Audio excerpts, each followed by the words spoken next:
काय अवघड होतं या चित्रपटात? नेमकं रोल तू केलाय आणि लोकांना आवडतं, काय अवघड होतं, काय चॅलेंजिंग होतं ते?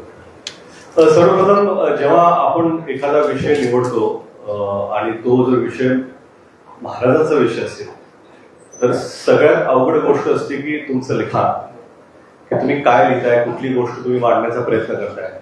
त्यात कारण कसं असतं की जेव्हा आपण इतिहास वाचतो तर बऱ्याच लोकांनी बरंच संशोधन करून पुस्तकं लिहिलेली आहेत. ते सगळे पुस्तकं वाचणं, त्यात तुम्हाला कोणती गोष्ट कशी सांगायची आहे, त्या गोष्टीची मांडणी कशी झाली पाहिजे.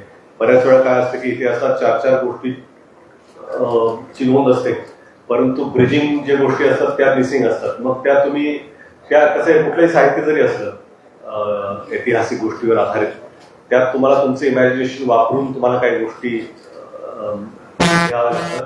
परंतु त्या लिहिताना सुद्धा अतिशय संवेदनशीलता आणि आदरपूर्वक आपल्याला त्या लिहाव्या लागतात आणि तेच आणि तसंच मांडण्याचा प्रयत्न आम्ही या चित्रपटाद्वारे केला आहे. तर सगळ्यात चॅलेंजिंग गोष्ट आपण जर म्हणत असाल तर ह्या चित्रपटाचं लिखाण.